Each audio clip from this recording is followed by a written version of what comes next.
I am Amy Cass, and it is my pleasure to welcome you to a conversation about Veterans Day, the meaning of Veterans Day, in one of a series of conversations about American holidays, all of which will be based on selections taken from a new anthology entitled What So Proudly We Hail, The American Soul in Story, Speech, and Song. Since Veterans Day is rather complicated, I thought we would begin by having a discussion of what the history of that was, the history of Veterans Day, as well as what it currently means. And then we'll dive into a discussion of one of the selections, which I will introduce then. Okay?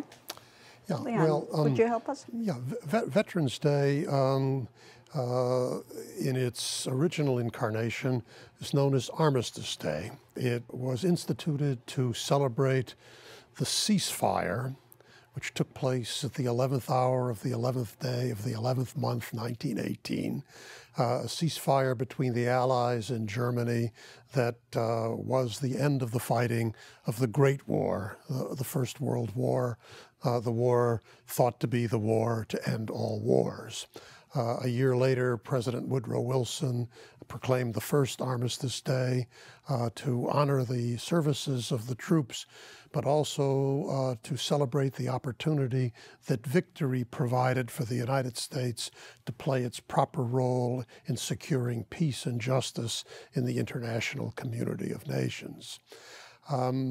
Congress eventually, actually ironically, almost on the eve of the Second World War, 1938, proclaimed, by an act of Congress, proclaimed Armistice Day to be a national legal holiday. But after the Second World War and after the Korean War, the so-called Good Wars, with some encouragement by veterans groups, Congress altered the law to rename the holiday Veterans Day in honor of the veterans of all of America's wars, to celebrate their patriotism, their service to their country, and to the common good. And so it has remained since. A couple of thoughts about Veterans Day. First is, this strikes me as the only American civic holiday which is connected with Europe. We're not the only ones who celebrate that day. In fact, if you see soldiers from Great Britain or Canada or Australia around now, you'll see that they're wearing red poppies, which is very common in Great Britain and Commonwealth states. So there's a European connection which didn't exist before. And the original meaning is obviously tied to the First World War. The other thing, which I think is worth thinking about, so World War I, World War II, Korea, all wars fought by conscripts. Veterans Day only comes in celebrating wars which were entirely fought by conscripts, which is not true of our previous wars. Most of the Union Army were volunteers, not all of them. And going back, these are wars that have been fought by volunteers. So I think in its original meaning, a lot of what Veterans Day was about was not a tiny minority of volunteers. It was about a great mass of conscripts who had been called up, did their duty, and came back. It's true that those wars were wars fought largely by conscripts, and it was a citizen rather than a professional volunteer army. But that might mean that it's even more important for us today to honor Veterans Day, precisely because the larger population has much less contact with the people who serve. In other words, we have a duty to honor which we are likely to forget, whereas the people who have fought don't forget. Well, I think it's important to think about it for sure. I think it's very important to keep clear in our minds the distinction between the citizen soldier and the professional. And I think their motivations are different. I think the nature of the sacrifice is different. And I don't think we should blur those over. The other thing is, it's true it's a minority. It's not that tiny a minority. I mean, we have now had probably well over 1 million Americans serve in Iraq and Afghanistan. That's a tiny minority of the overall population of the United States, but it's a lot. In some parts of the country, it's a small minority. In the parts that we live in, or that I was born in, it's probably a tiny minority. I think you go to other parts of the country, you would find, you know, much more in the way of connections with people who one way or another have served. And I also, at this juncture in our history, I don't think people are inclined to forget. In fact, one of the things that's quite extraordinary from I think just looking at it as an historian, is the extent to which we really do honor veterans an enormous amount. The veterans of the Iraq and Afghan wars have gotten treated remarkably well by the American public. I would say that the meaning of what it means to be a veteran today has changed dramatically. I mean, and one of it is the sort of point you brought up of, well, the move from a draftee military to a professional military. There's two other points here that I think tend to get overlooked. Particularly with the wars in Iraq and Afghanistan, you have many more civilians running around doing combat-like duties. I mean, I'm an intelligence officer by trade. The amount of interaction I had with people not wearing uniforms in combat, you know, living on the other side of my compound, is really pretty remarkable. And the same is true for, you know, the State Department reps who are running around doing development missions and so on. And then moreover, you know, I was teaching to my undergrads this past week World War I, you know, which is actually very apropos. And, you know, to try to get them to place the two in context, you think about what day one of the Battle of the Somme was like.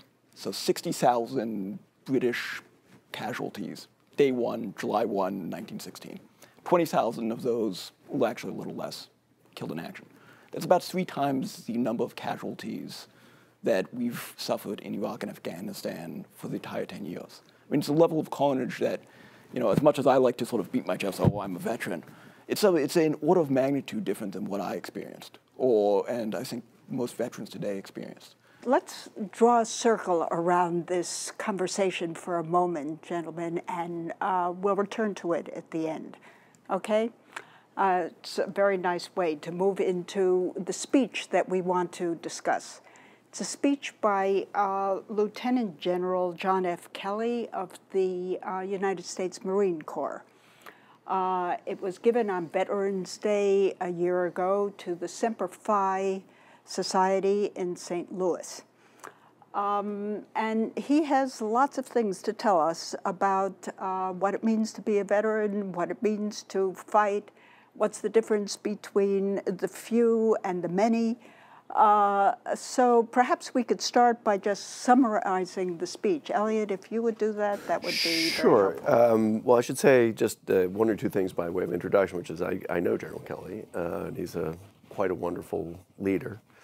The second thing one has to say is that he gives this speech 4 days after his own son, who was a Marine, is killed in combat. The speech is given to the Semper Fi Society. I'm not quite sure what the Semper Fi Society is. My guess is it's a Marine Veterans Association. It's a society that is meant to support Marines and their families. Right. So my guess is this is probably a combination of Marine veterans and family of Marines, but it's within the Marine family. I think that's quite important. And what he does is he talks about 9/11. And he describes the general reaction to 9/11 of shock and horror, and then he talks about people hugging their children and people crying. Then he says there was, however, a small segment of America that made very different choices that day.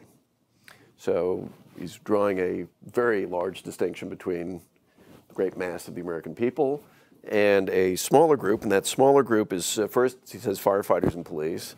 But then it's the armed forces and above all the Marines. And really most of the speech is about the Marines. There are repeatedly these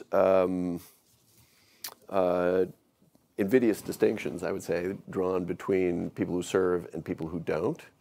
The people who serve you can never thank enough. There's a kind of dismissive remark about people with put plastic flags in the windows of their cars. And it concludes with a very powerful description of two Marines who win the Navy Cross, which was a very high decoration for heroism, who opened fire on this was an incident in Iraq, opened fire on a truck bomb coming into a compound, and they themselves are killed in the blast, but they, in the sort of 5 seconds they had to react, they killed the driver so that it didn't get all the way into the compound. And he describes in a quite a chilling way, looking at the footage of some security cameras which captured that. So he kind of imagines what it's like to live the last 5 seconds of their lives. As you can probably guess, and I say this with a great deal of diffidence, having enormous respect for him, and obviously not having lost a son, but having thought about losing a son,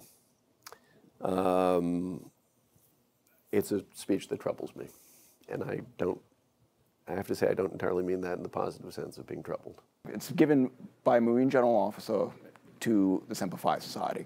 So I think the correct way of interpreting the speech is not, you shouldn't picture this as, some grand statement on civil-military relations between, the military and the rest, and you shouldn't interpret this as some sort of grand sociological study of like why men fight. I think this is it's insightful and for how the Marines want to see themselves, how this sort of small subset of Americans, want to cast their own image, if nothing else. And in that sense, I think it's quite useful. Whether or not the... Let me see if I understand you correctly. You want to say it's that small subset, the Marines, the way the Marines see themselves. The Marines see themselves. And you would distinguish that from the way people in the Army see themselves. Yes. Or people in the Navy see themselves. Look, I think the Marines are small, insular. The Corps is the Corps is the Corps, right? They believe it's an extraordinarily strong brand image. It's a much stronger brand image than the Army is. You can be part of, the intelligence corps. You can be part of the light infantry community. You can be part of the heavy army, or you can be part of the special operations community. Each of those have sort of various tribes in them. The Marines and Marine behavior is you are first and foremost a Marine. And this is a very strong, and I think you see this very strong branding image come out in the speech. And I think this also then interjects as like how he's casting how Marines want to view themselves. Let's grant that this is an attempt to boost the spirits, in fact, of the Marines and their families, and to encourage them to think the best of the work and the sacrifice. Don't you think that there is some truth in the kind of distinction that's being drawn between the people who are warriors and who fight, and the rest of us who not only don't, but have no idea of what it's like? And many of us, I know you and I know a few other people. I didn't know a soul who was in Vietnam. No, I think that's true. I just don't think the distinction is nearly as clear-cut as I think comes out in the speech. It's not between Marines and civilians. It's not between necessarily military and civilians. I think there's a distinction between people who serve overseas, and I include in that, my friends over in, down the street in Virginia or in Foggy Bottom, who are also over there, who also risk their neck, who also did, who also as much of a veteran as I am, and people who, spend... If I could pitch in, I also think it's much less relevant than I think both of you think, for a number of reasons. It is, and again, I have admiration for him and a great deal of sympathy for him. There are a number of things. Let me tell you what some of the things that are troubling about it. In all that description of 9/11 and the description of heroic reactions, and this ties into what Rafi said about the State Department people, there's one group of people who are not mentioned. The civilians on Flight 93 who stormed the cockpit. They're not mentioned. And they were every bit as heroic as any of those firefighters or any of those cops or any of the Marines or any of the soldiers or any of the diplomats. And I think there's something very worrisome if we think that courage is a quality that's reserved for certainly one segment of the military or the military overall. I would also say, and I understand this is an inspirational speech in a certain setting, so I'm not really going to blame him for it. But when you talk about the sons and daughters who serve are men and women of character, some are, some aren't. I've heard a Marine four-star say, you know who we like to recruit? Gang members. And he was partly speaking for effect. But the truth is, the American military is a mirror of this society. And one of the dangers of being as separate from the military, as you just indicated you are, is you forget you get some truly noble characters, and you get some dirtballs. And you get some people who are intensely admirable, and some people who are not admirable. And you forget another thing, which is that incredibly powerful description at the end. That's not what most soldiers do. Most soldiers are fixing tanks, or building roads, or working at a desk. The number who are actually engaged in actual combat turns out to be pretty limited. And I think in a certain way, what you actually one ends up undervaluing are the qualities of persistence and putting up with stuff and pressing on through not very exciting 7-day weeks and 16-hour days, which is what Rafi did for over 2 years, and doing your duty.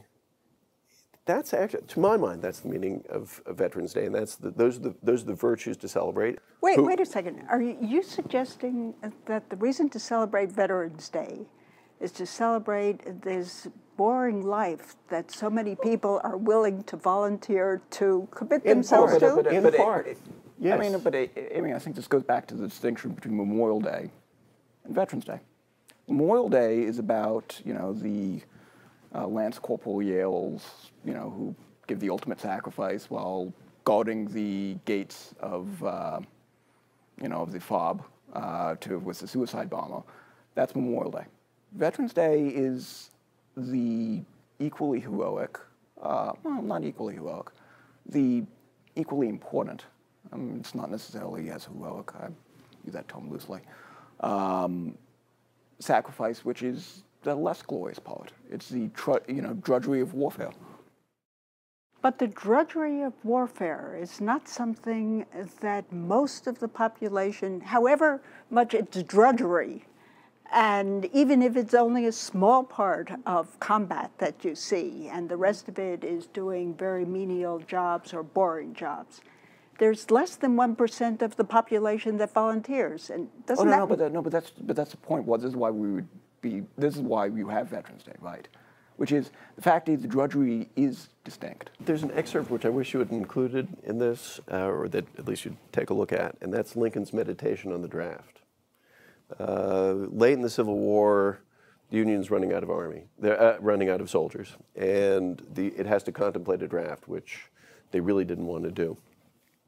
And Lincoln writes this note, which is, as was typical with Lincoln, he's sort of working out his arguments. And he talks about the reason why do people volunteer to serve? And he says patriotism, desire for adventure, lack of employment, curiosity. And Lincoln, with his enormous human wisdom, understands there's a range of motivations for why people enlist.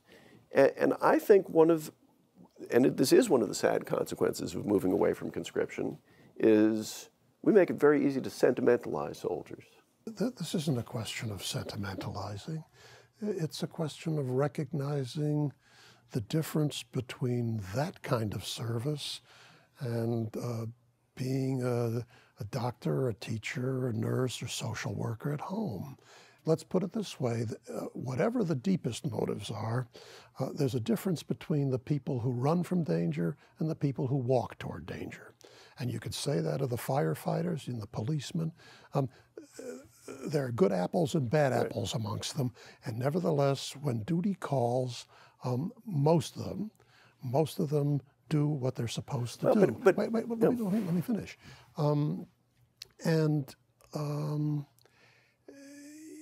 Yes, and the Army or the Navy or the Marines take that raw material with its mixed motives, and they shape them up. I mean, they formed them. It's not clear whether Yale and Herder were by nature superior men or had something which their subsequent training enabled them to do that almost none of the rest of us could do, or very few of us could do. But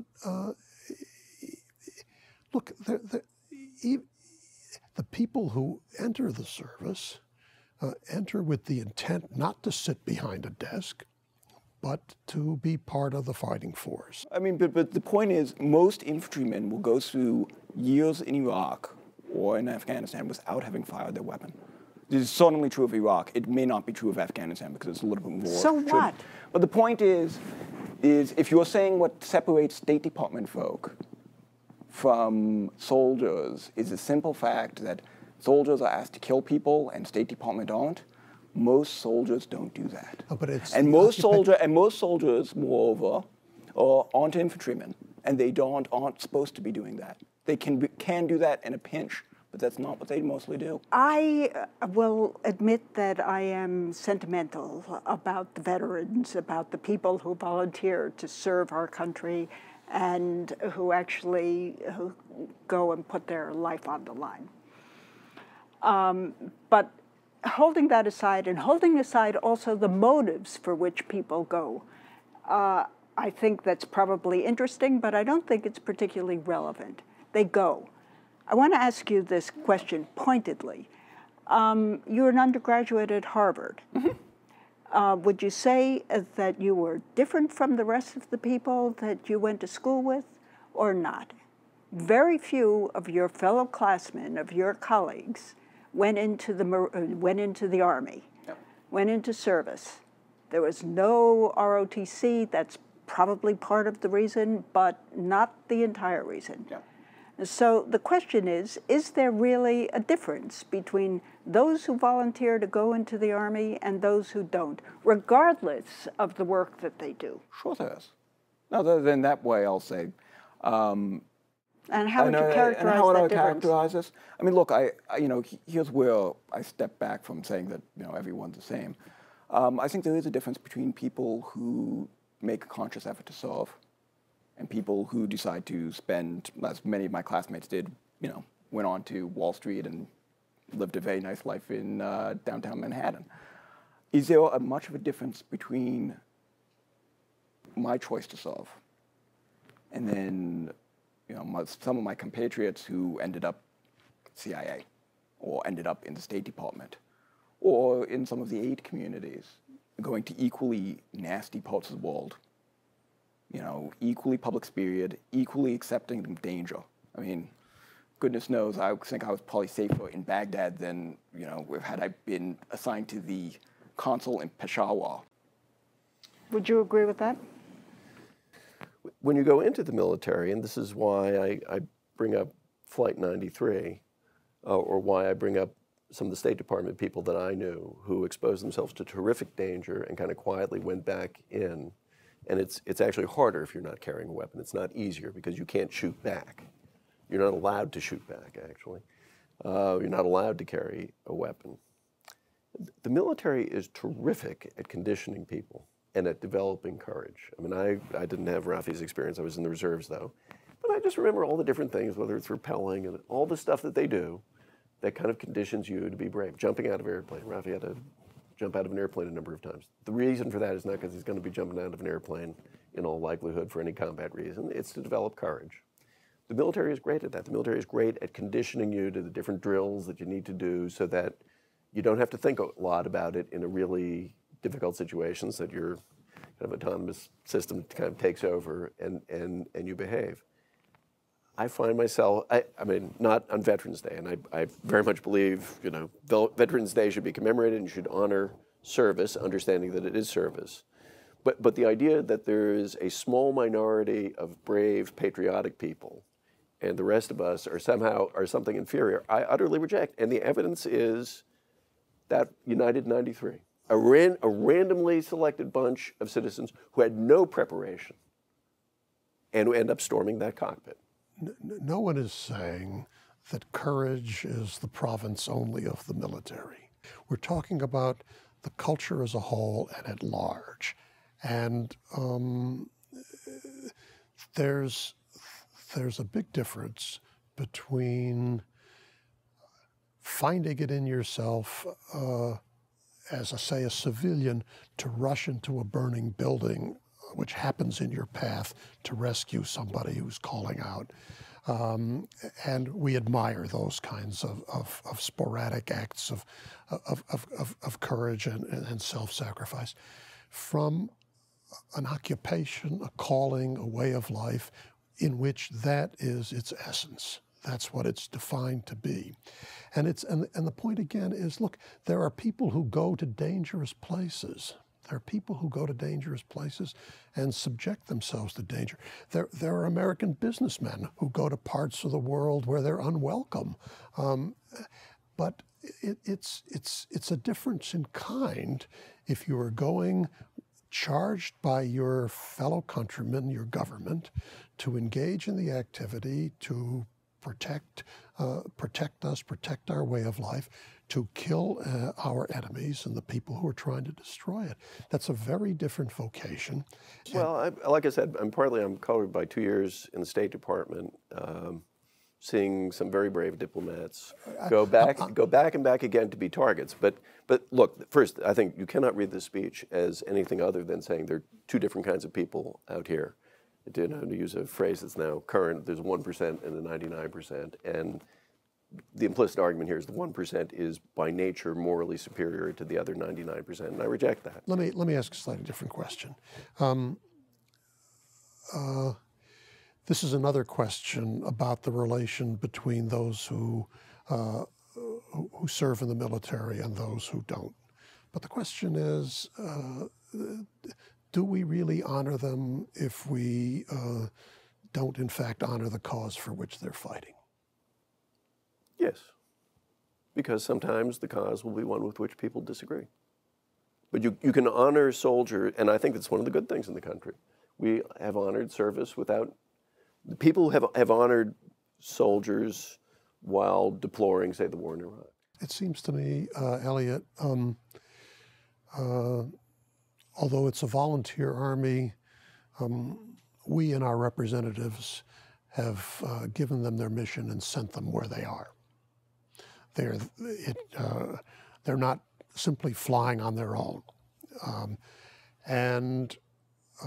You can dissent in a way from the war, and people have dissented from lots of wars. But it seems to me it's patronizing, and even to some degree, it's a form of dishonor not to try to see the service through the eyes of the people who serve. And while perhaps reserving judgment about the war, not imagining yourself as honoring them properly when you say, we support the troops, bring them home. We're for the troops. That's a way of making ourselves feel good. I think it would be very dangerous to American, and by the way, I was somebody who was in favor of the Iraq War. At the end of the Bush administration, I had some responsibility for helping to conduct it, and I have a son who went off and served in 2 combat tours. I would be horrified if people felt inhibited from opposing that war because it was cast as in some ways being disloyal to troops. So I wouldn't even accept your term reserving judgment. I think full-throated opposition is fine. And none of that prevents you from honoring service. And I think one should honor the service of veterans. But that should have nothing to do with what position you take on any conflict, because these are professionals. We will be sending them to fight ambiguous wars for ambiguous causes. This is not the Civil War. This is not World War II. Those are not the kinds of wars we're going to fight. And there has to be civic space for people to disagree, and disagree very forcefully about that, while saying that's completely apart from our regard for the people who actually go out and do it. I'm not making an argument against people who oppose the war or express those opinions loudly. There's a certain way of patronizing the soldiers, really patronizing the soldiers, if you treat them as if they are other than they are, namely as people who thoughtlessly went out and did the bidding of people who bore no risk themselves. And it seems to me you have to at least understand they've chosen this knowing what the risks are, and one has to honor not only that they served, but honor their understanding of what they were doing when they served. I've spent my whole life among soldiers. I think different soldiers, sailors, airmen, and Marines understand their service very differently. They are individuals. I mean, I agree with you. I mean, it always sets my teeth on edge, but for a different reason when people talk about we got to bring the troops home. That's the rhetoric of a conscript military, and I can understand that actually in the context of the Vietnam War, because those kids got drafted. They didn't really get much of a choice unless they made an honorable choice not to dodge the draft. But they got drafted and sent over there, so bringing the boys home can make sense. When it's a bunch of professionals who have volunteered for this, it makes no sense to talk about we've got to bring the troops home. The question is this war worth fighting? Is it winnable? Is it worth sacrificing human beings for? Those are all legitimate questions. But and I think this is probably a pretty profound disagreement. I don't think we suffer from a deficit of honoring veterans. I really don't. Yeah, well, I think, yes, you should have Veterans Day. I mean, that's not I think that's a non-starter of a question. But I think you need to interpret it in the correct format. And I think you need to think about a little bit, redefine what we mean by veteran in today's day and age. I would make this about people who serve in war zones and people who serve the United States government in war zones A.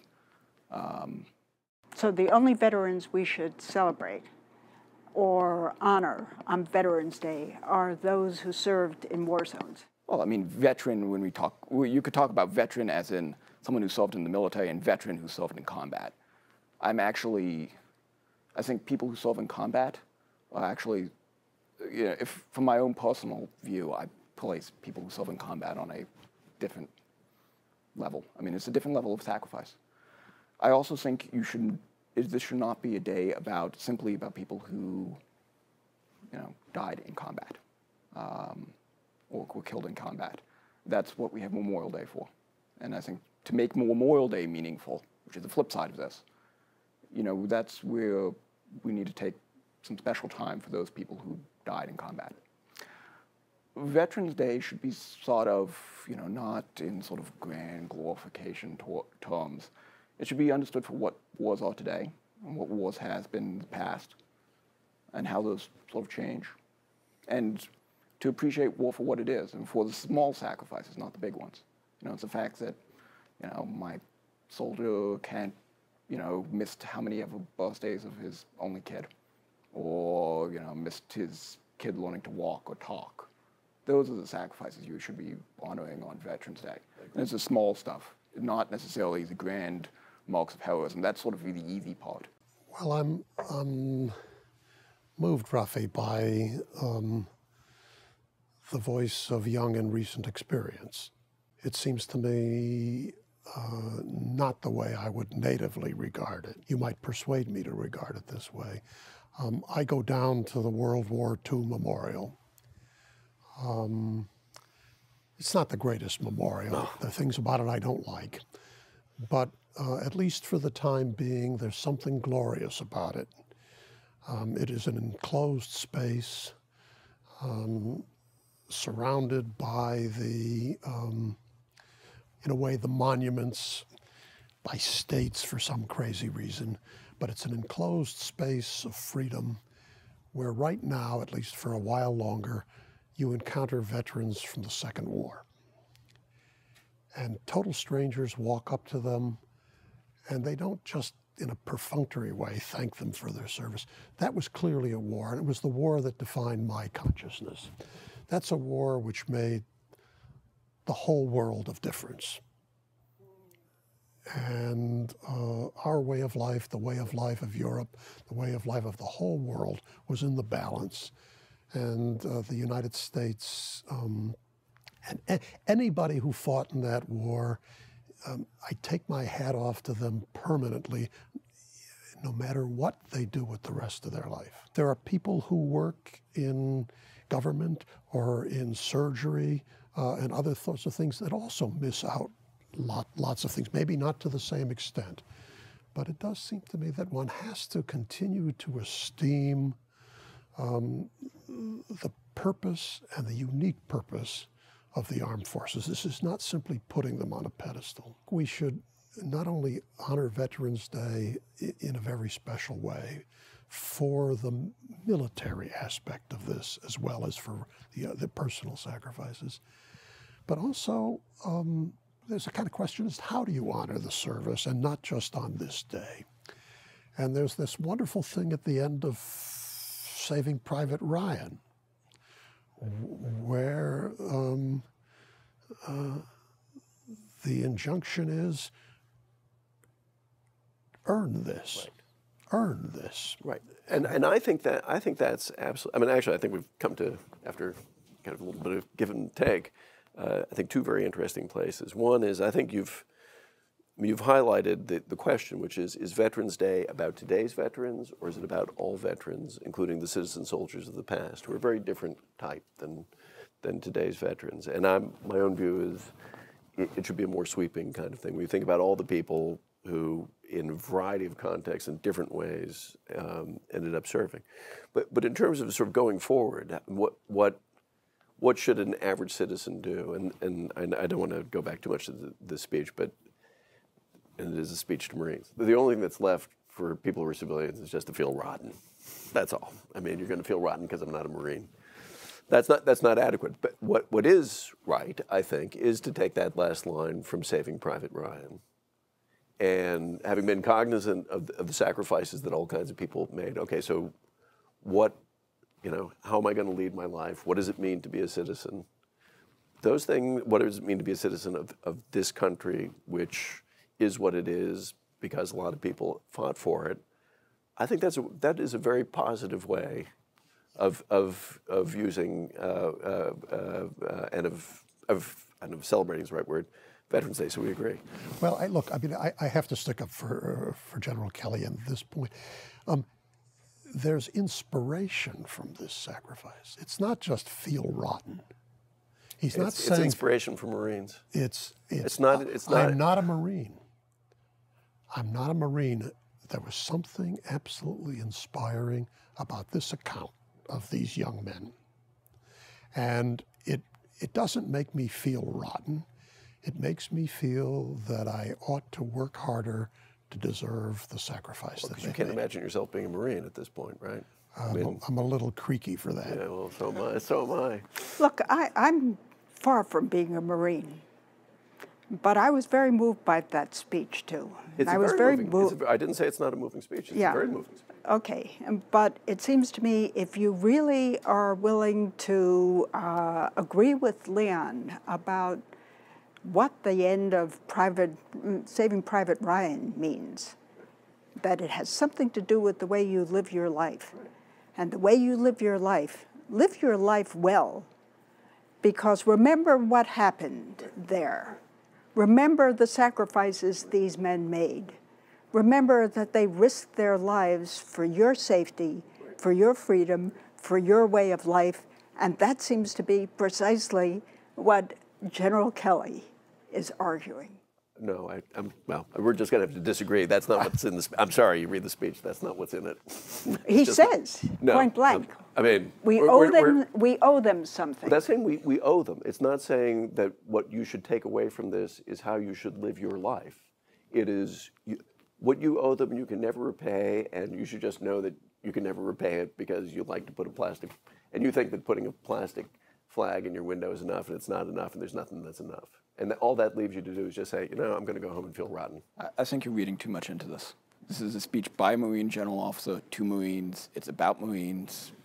I've heard way too many general officer speeches to come away particularly wrapped around the axle one way or the other. No, I mean, it's quite true. That's a veteran talking. Look, Not this, general. no, this is a company grade, the somewhat, skewed company grade officer talking about, senior leadership. But, look, this is it means to its audience. Right.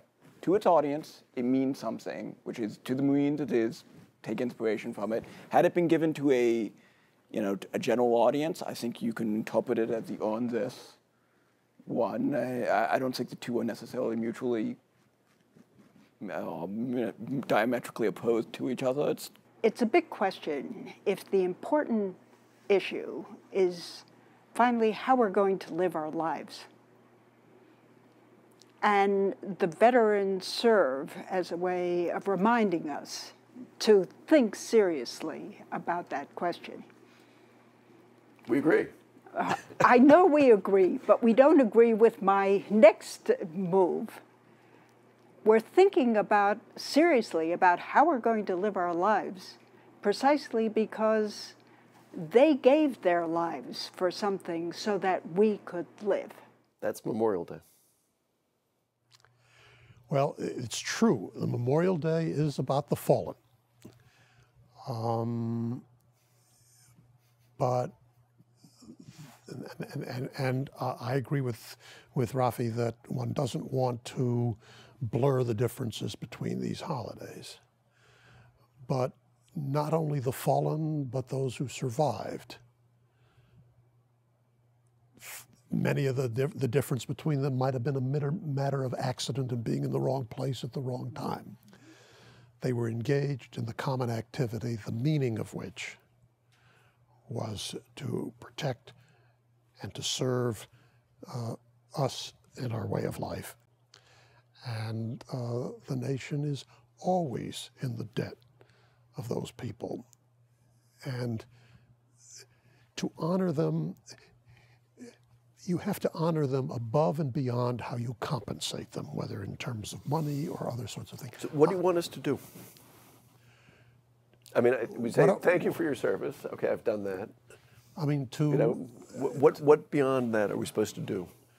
Well, I mean, partly it's to pause and try to think very hard about what is our relation to them. I mean, thank you for your service is easy off the tip of the tongue. But to think hard about what our veterans of all of our wars have in fact done to make possible the way of life that we have, which in fact we haven't simply earned. There is a certain kind of grace that is here, and we should have a kind of really deep gratitude and a certain determination, not just on Veterans Day, that they shall not have sacrificed or served for naught. And I think a very good way to begin to think about some of these issues is to begin where Rafi suggested. Think about the stories that lots of people who come home have to tell, the kinds of small things that they did, the small sacrifices that they made, the things that they've missed, and the things that you are blessed enough to have.